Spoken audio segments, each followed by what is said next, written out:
Hello everyone, नमस्ते सभी को। मेरा नाम विक्की रॉय है और मैं आपके साथ आज अपनी लाइफ जर्नी शेयर करूंगा कि मैं फोटोग्राफर की भी स्टोरी होती है। हम बेसिकली आज आपके साथ मैं शेयर करूंगा कि फोटोग्राफी के साथ साथ आपको मैं थोड़ी सी फोटोग्राफर की स्टोरी सुना रहा हूँ। तो मैं ओरिजिनली वेस्ट बंगाल पुरुलिया से हूँ एंड पुरुलिया एक छोटा सा टाउन है झारखंड एंड बंगाल के बॉर्डर पे। तो मैं ओरिजिनली वहां से हूँ। तो जब मैं 3-4 साल का था तो मेरे मम्मी पापा ने मुझे मेरे नाना नानी के घर में रख दिया और मेरे फादर टेलर मास्टर थे। तो हम लोग टोटल 7 भाई बहन थे और मेरे फादर की पर डे की इनकम उस समय 15 से 20 रुपए थी। तो मेरे फादर का ड्रीम था कि एटलीस्ट मेरा एक लड़का क्लास 10th तक पढ़ ले। तो मेरे नाना जी बोकारो स्टील सिटी में जॉब करते थे, मामा जी जॉब करते थे। तो उधर का लाइफ स्टाइल मेरे फैमिली से बेटर था। तो जब मैं वहाँ पे रहने लगा और धीरे धीरे जब मैं बड़ा हो रहा था तो मैंने रियलाइज किया कि मुझे छोटी छोटी बातों पे बहुत मार पड़ती थी, बहुत ज्यादा काम करवाते थे। तो बचपन में कुछ फिल्में देखी थी कि लोग शहर जाके हीरो बन जाते हैं या अमीर आदमी बन जाते हैं। तो मुझे लगा कि शायद मैं भी अगर यहाँ से शहर चला जाऊँ तो मैं भी अमीर आदमी बन जाऊंगा या हीरो बन जाऊंगा।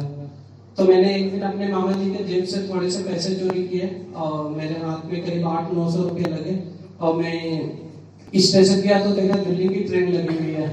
तो मैं बस ट्रेन में बैठ गया और मैं दिल्ली पहुंचा। तो जब मैं दिल्ली पहुंचा तो मैंने पहली बार इतना बड़ा प्लेटफॉर्म देखा नई दिल्ली में और इतने सारे लोग देखा। तो मैं बिल्कुल घबरा गया और मुझे समझ में नहीं आ रहा था कि मैं क्या करूं। तो मैं प्लेटफॉर्म पे बैठ के रो रहा था।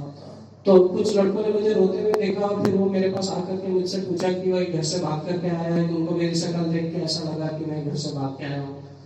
तो मैंने उनको अपनी पूरी स्टोरी बताई, हम अच्छे दोस्त हो गए। तो मैं उनके साथ फिर घूमने लगा। 2-3 दिन तक मैं जैसे उनको फॉलो करते रहा कि वो क्या कर रहे हैं क्या नहीं कर रहे हैं। फिर 2-3 दिन के बाद मैं भी उनके साथ एज ए रैग पिकर का काम करने लगा। तो जो लोग पानी की बोतल पी के प्लेटफॉर्म पे फेंक देते थे, हम वो पानी की बोतल कलेक्ट करते थे और हम हर एक प्लेटफॉर्म में एक वाटर कूलर लगा होता था। तो हम उसमें से जा करके ठंडा पानी भरते थे और जनरल बोगी में घुस के हम उनको 5-5 रुपए में बेचते थे।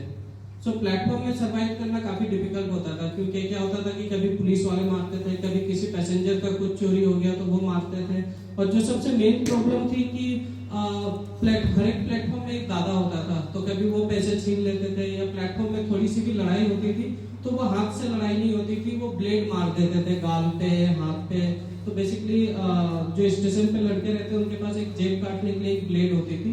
तो वो लोग लड़ाई पे भी यूज करते थे। बहुत टाइम नशे में रहते थे तो पता नहीं चलता था कि एक्चुअली कर क्या रहे हैं। तो मुझे लगा कि अगर मैं प्लेटफॉर्म पे रहूंगा तो किसी दिन शायद मेरे भी गाल पे कुछ निशान ना पड़ जाए। तो मैंने डिसाइड किया कि मैं प्लेटफॉर्म पे नहीं रहूंगा। तो नई दिल्ली के बगल में अजमेरी गेट है, मैं एक ढाबे वाले के पास गया और मैंने उनको बोला कि मुझे काम चाहिए। तो उन्होंने मुझे काम दिया एज ए डिश वॉशर का। तो फिर मैंने वहाँ पे थोड़े दिन तक एज ए डिश वॉशर का काम किया। तो एक दिन एक भैया खाना खाने के लिए आए, मैंने उनको खाना सर्व किया। अंदर उन्होंने मेरे से पूछा कि तुम्हारी उम्र अभी पढ़ाई लिखाई करने की है, तुम ये सब काम क्यों कर रहे हो? तो ऐसा कि कौन मुझे पढ़ाएगा लिखाएगा? तो उन्होंने मेरे ढाबा ओनर से बात किया और मुझे एक संस्था भेज दिया, सलाम बालक ट्रस्ट। तो दिल्ली में एक संस्था है सलाम बालक ट्रस्ट। तो 1988 में एक फिल्म आई थी सलाम बॉम्बे, मीरा नायक ने बनाया था इस फिल्म को। तो उस मूवी के प्रीमियर से जो पैसा आया था उससे ये ट्रस्ट बना था, सलाम बालक ट्रस्ट। तो मैं जा करके वहाँ पे रहने लगा और थोड़े टाइम के बाद मेरा स्कूल में एडमिशन हो गया, मैं रेगुलर स्कूल जाने लगा। तो जब मैं क्लास 10th में आया तो मेरे बहुत कम परसेंटेज आया, 48 परसेंटेज आया मेरे 10th में। तो जो मेरे एनजीओ के टीचर थे उन्होंने कहा कि मैं पढ़ाई में अच्छा हूँ नहीं तो मैं अपना ट्रैक चेंज करूँ और कुछ वोकेशनल ट्रेनिंग करूँ। तो उन्होंने मुझे ऑफर किया कि आप कुछ टीवी मैकेनिक का कोर्स करो, कुछ सिलाई का कोर्स करो, कुछ कुकिंग का कोर्स करो। तो मैंने अपने टीचर को कहा कि सर मुझे फोटोग्राफी करनी है, क्योंकि जब मैं 2000 में नया सलाम बालक आया था तो मैंने देखा था कि कुछ बच्चे फोटोग्राफी वर्कशॉप में पार्टिसिपेट किए थे और वो अपने एग्जीबिशन के लिए इंडोनेशिया श्रीलंका गए थे। तो मुझे लगा फोटोग्राफी करूंगा तो घूमने फिरने को मिलेगा। तो मैंने लालच में ऐसे बोल दिया कि सर मुझे फोटोग्राफी करनी है। ये मेरे घर की कुछ फोटो है। तो आप इससे अंदाजा लगा सकते हैं कि मैं किस तरह के फैमिली से बैकग्राउंड बिलोंग करता हूँ। और ये फोटो मैंने 2016 में खींचा है। तो लाइक आप उससे भी अंदाजा लगा सकते हो कि जब मैं घर से भागा हूँगा 99 में, तो उस समय और कैसा हाल रहा होगा।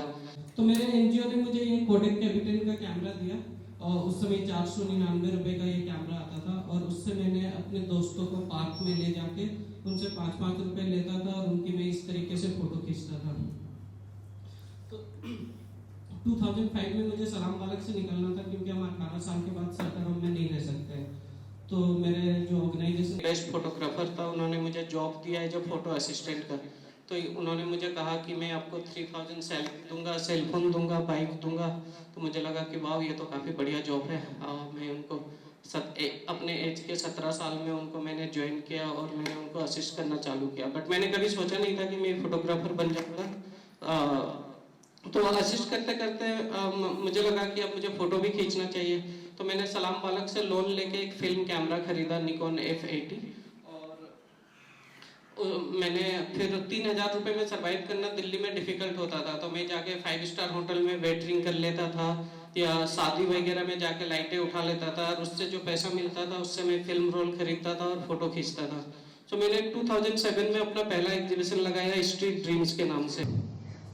स्ट्रीट्स में मैंने ये दिखाने की कोशिश की कि जब मैं स्ट्रीट पे रहता था तो मैं किस तरीके से रहता था। तो जैसे ये दीपक है, इसको ट्रेन से किसी ने फेंक दिया था। तो मैं हर एक पिक्चर की स्टोरी पे नहीं जाता हूँ, क्योंकि नहीं तो बहुत टाइम लग जाएगा। तो बेसिकली जब मैं स्टेशन पे रहता था तो ये मेरी लाइफ है। तो बेसिकली जब आप इन फोटोज को देख रहे हो तो एक तरीके से आप मुझे देख रहे हो कि मैं स्ट्रीट पे किस तरीके से रहता था। तो मेरे पास ऐसे पैकेट्स होते थे और बैग वगैरह होते थे, और मैं इस तरीके से ट्रैक पे चल के बोतलें उठाता था। ये लाची है, बलून सेलर है, और लाची नो पास्ट है, शी इज नॉट मोर। हम कभी कभार गार्बेज स्टोर में जाके सो जाते थे, बिकॉज गार्बेज स्टोर में कोई चेक करने के लिए नहीं आता था कि वहां पे क्या हो रहा है, क्योंकि प्लेटफॉर्म में कभी पुलिस वाले भगा देते थे, कभी पैसेंजर लात मार देते थे। तो इसलिए हम कभी कभी गार्बेज स्टोर में जाके इस तरीके से सो जाते थे। वॉशिंग लाइन में हम इस तरीके से नहाते थे, हमारे एक ही कपड़ा होता था, तो उसी को हम धुल के पहनते थे, उसी को सुखाते थे। तो ये एग्जीबिशन मेरा काफी सक्सेसफुल रहा, क्योंकि ये 3 टाइम लंदन ट्रेवल किया, साउथ अफ्रीका गया, वियतनाम गया, एंड काफी सारे मेरे प्रिंट्स सेल हुए हैं। तो लाइक सडनली मेरा बैंक बैलेंस बढ़ गया, तो मुझे एक एटीट्यूड आ गया, मुझे लगा अरे अब तो मैं फोटोग्राफर बन गया। कि मैं गलत डायरेक्शन में जा रहा हूँ। उन्होंने मुझे एक दिन ग्रीन पार्क कोस्टा बुलाया और बैठा करके समझाने लगा कि आप पहले मेरे से ऐसे बात करते थे, आप पलट के आप इस तरह से बात कर रहे हो, आप पहले लोगों से इस तरीके से ट्रीट करते थे, आप लोगों को आप ऐसे पलट के जवाब दे रहे हो। तो उन्होंने कहा कि आपकी लाइफ है, जैसा आपको जीना है वैसा जियो, बट इसमें फिर आपकी लाइफ थोड़े दिन चलने के बाद यहाँ पे जाके रुक जाएगी। तो आपको अगर सस्टेन करना है तो आपको अपना एटीट्यूड बदलना पड़ेगा। तो मुझे एक्चुअल में समझ में आया चीज़ें। मैंने अपने उस समय के अपने बिल्कुल यंग एज वाले कुछ फ्रेंड सर्कल चेंज करना पड़ा मुझे, जो बड़ा कठिन वो था, एंड मैं धीरे धीरे ट्रैक पे आया। एनीवे, फिर 2008 पे मैं एक वर्ल्ड वाइड फोटोग्राफी कंपटीशन में पार्टिसिपेट किया, एंड उसमें उन्होंने पूरे वर्ल्ड से 4 फोटोग्राफर चुने। तो 2 यूएस से था, एक हांगकांग से था और एक मैं इंडिया से था। तो मुझे 6 महीने के लिए न्यूयॉर्क बुलाया वर्ल्ड ट्रेड सेंटर का रिकंस्ट्रक्शन शूट करने के लिए।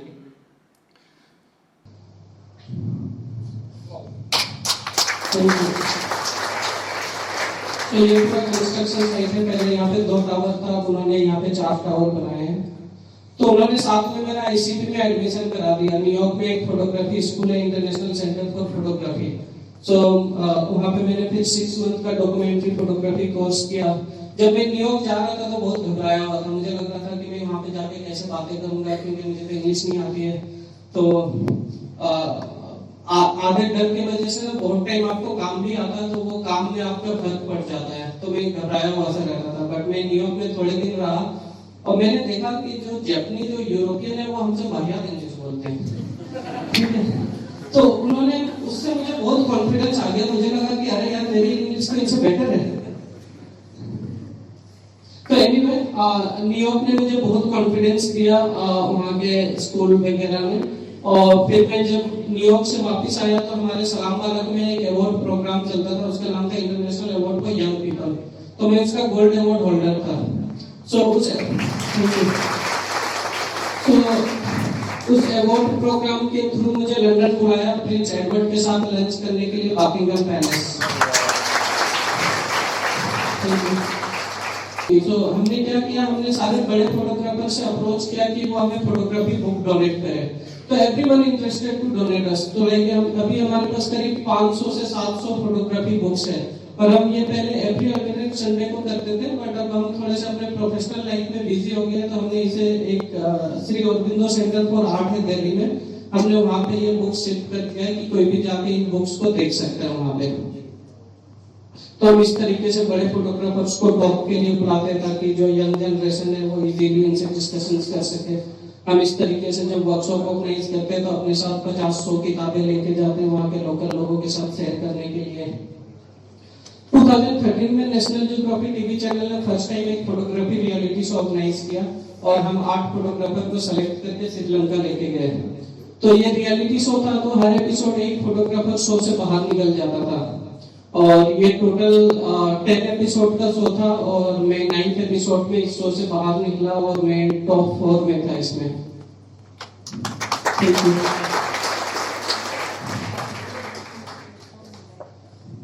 उसके बाद 2013 में मेरी पहली फोटोग्राफी बुक आई होम स्ट्रीट होम के नाम से, और इसका नाम होम स्ट्रीट होम इस वजह से रखा क्योंकि मैं पहले स्ट्रीट पे था, फिर मैं सड़क पे था, उसके बाद सेंटर होम मेरे लिए घर बन गया था।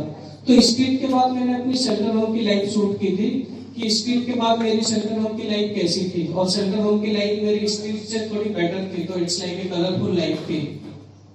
टाइम से खाना मिलता था, अच्छे कपड़े मिलते थे।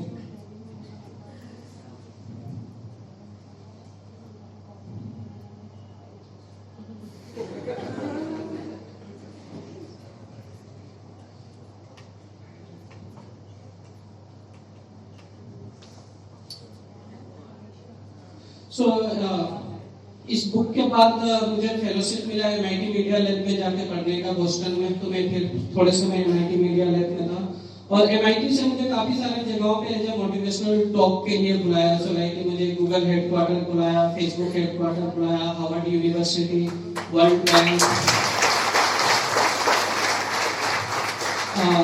Pentagon, White house.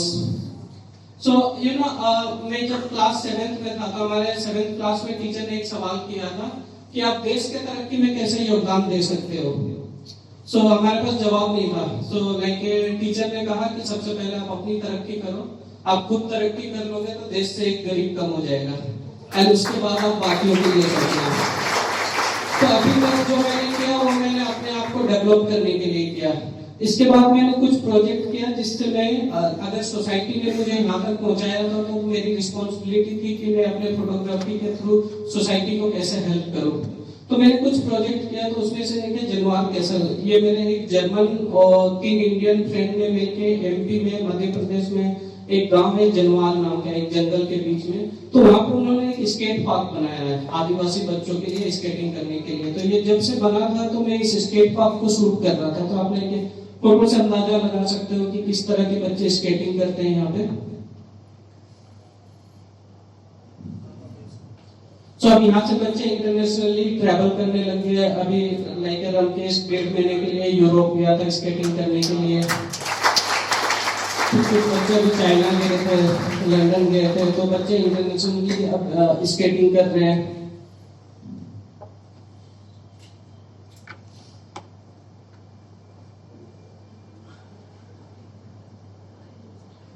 फिर मैंने इनके लिए कैंपेन किया कि मतलब लोग इनके बारे में कैसे जाने।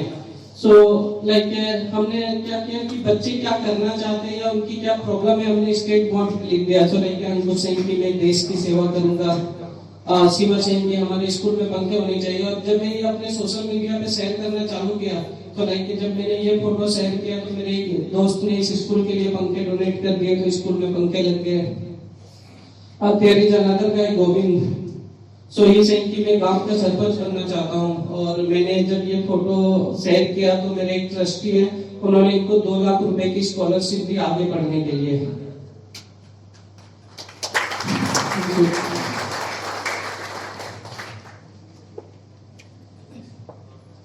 उसके बाद ये बुंदेलखंड एरिया है, तो यहाँ पानी की काफी दिक्कत होती है। तो समर के टाइम में गांव वालों को 3 किलोमीटर दूर जाना पड़ता है ड्रिंकिंग वाटर के लिए।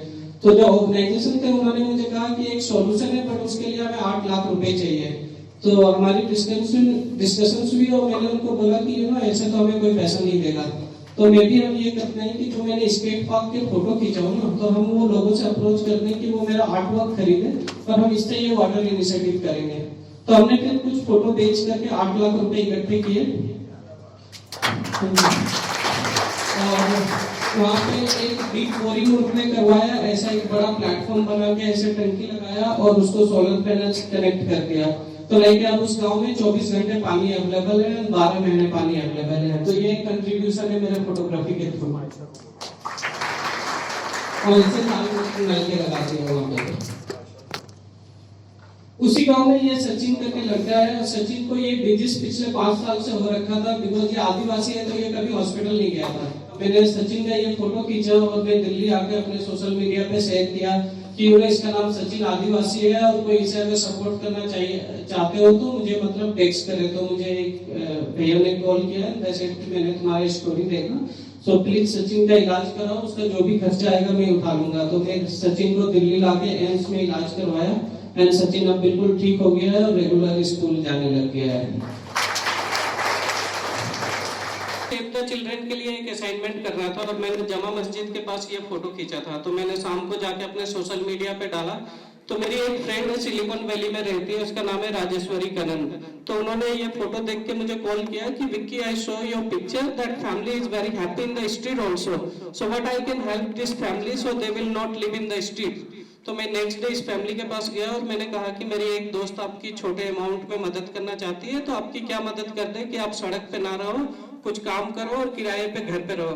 तो दे सेड कि हम ओरिजिनली राजस्थान धौलपुर से हैं, तो आप हमें वहाँ पे एक छोटा सा परचून की दुकान खोल दो, हम वापस चले जाएंगे वहाँ पे। तो मैंने फिर उनके लिए ये दुकान खुलवा दिया और ये फैमिली वापस चली गई और इनके बच्चों का नाम भी मैंने स्कूल में लिखवा दिया हूँ, तो बच्चे अब रेगुलर वहाँ पे स्कूल जा रहे हैं। के बाद मैं फोर्ब्स एशिया 30 अंडर 30 लिस्ट पे आया था 2016 में। लास्ट ईयर में वोग मैगजीन के अंडर 40 लिस्ट में आया था। थोड़े समय पहले मैं सेव द चिल्ड्रन के लिए एक असाइनमेंट कर रहा था और मैंने जमा मस्जिद के पास ये फोटो खींचा था। तो मैंने शाम को जाके अपने सोशल मीडिया पे डाला। तो मेरी एक फ्रेंड है, सिलिकॉन वैली में रहती है, उसका नाम है राजेश्वरी कनन। तो उन्होंने ये फोटो देख के मुझे कॉल किया कि Vicky, I show your picture that family is very happy in the street also, so what I can help this family so they will not live in the street. तो मैं नेक्स्ट डे इस family के पास गया और मैंने कहा कि मेरी एक दोस्त आपकी छोटे अमाउंट में मदद करना चाहती है, तो आपकी क्या मदद कर दे कि आप सड़क पे ना रहो, कुछ काम करो और किराए पे घर पे रहो। तो जैसे कि हम ओरिजिनली राजस्थान धौलपुर से हैं, तो आप हमें वहाँ पे एक छोटा सा परचून की दुकान खोल दो, हम वापस चले जाएंगे वहाँ पे। तो मैंने फिर उनके लिए ये दुकान खुलवा दिया और ये फैमिली वापस चली गई और इनके बच्चों का नाम भी मैंने स्कूल में लिखवा दिया हूँ, तो बच्चे अब रेगुलर वहाँ पे स्कूल जा रहे हैं। इसके बाद में फोर्ब्स एशिया 30 अंडर 30 लिस्ट पे आया था 2016 में। लास्ट ईयर में वर्ल्ड मैगजीन में 40 लिस्ट में आया था। और ये मैंने एक बुक किया था जो हमारी एक चीफ मिनिस्टर थी पहले दिल्ली में, शीला दीक्षित की, उन्होंने पिछले 15 साल में क्या काम किया है, तो उनको लेके उन्होंने मुझे एक लिस्ट दिया था और मैंने उनके लिए ये बुक शूट किया था। तो जब मुझे उन्होंने इस बुक के लिए अप्रोच किया था तो मेरे लिए बहुत प्राउड मोमेंट था, क्योंकि मुझे बहरीन में बहुत हैंडसम सैलरी के साथ जॉब मिला था, मुझे न्यूयॉर्क में जॉब मिला था। तो मुझे लगा था कि मेरा नेम फेम तो मुझे दिल्ली में दिया है, तो मैंने कभी बाहर रहना पसंद नहीं किया। तो जब मुझे ये बुक ऑफर किया था तो मुझे लगा ये है दिल्ली, दिल्ली में सब कुछ दिया है।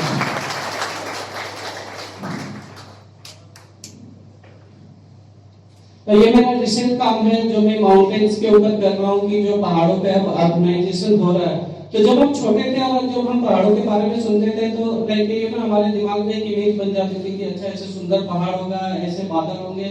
बट जब मैं पहाड़ पे कंटिन्यू जाना चालू किया तो मुझे पहाड़ इस तरीके से दिखने लग गए एंड देन मैंने रियलाइज किया जो आने वाला जनरेशन है और जब वो पहाड़ों का नाम सुनेगा तो मे भी उनके दिमाग में ऐसा इमेजेस बनेगा।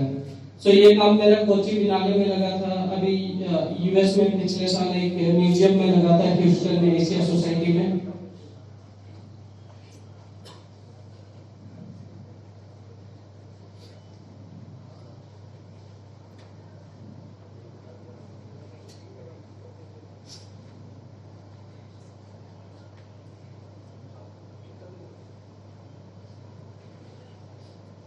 शिमला। और ये मैंने काफी साल पहले trulymadly.com पे भी कुछ स्टीरियो टाइप शूट किया था।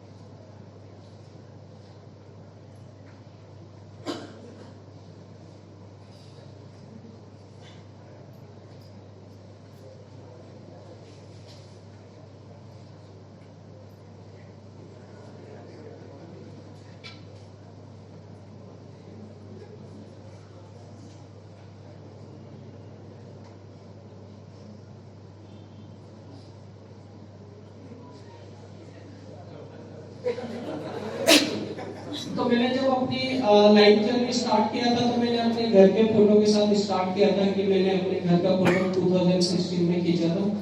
मैंने 2016 मदर्स डे में अपनी मम्मी को ये घर गिफ्ट किया हूँ। तो फाइनली हमारा अपना घर है। पहले हमारा हम जिस घर पे रहते थे वो हमारा अपना घर नहीं था। मेरे नानी लोगों ने एक रूम दे रखा था, उसी में हम सभी कोई रहते थे। तो finally we have our own house.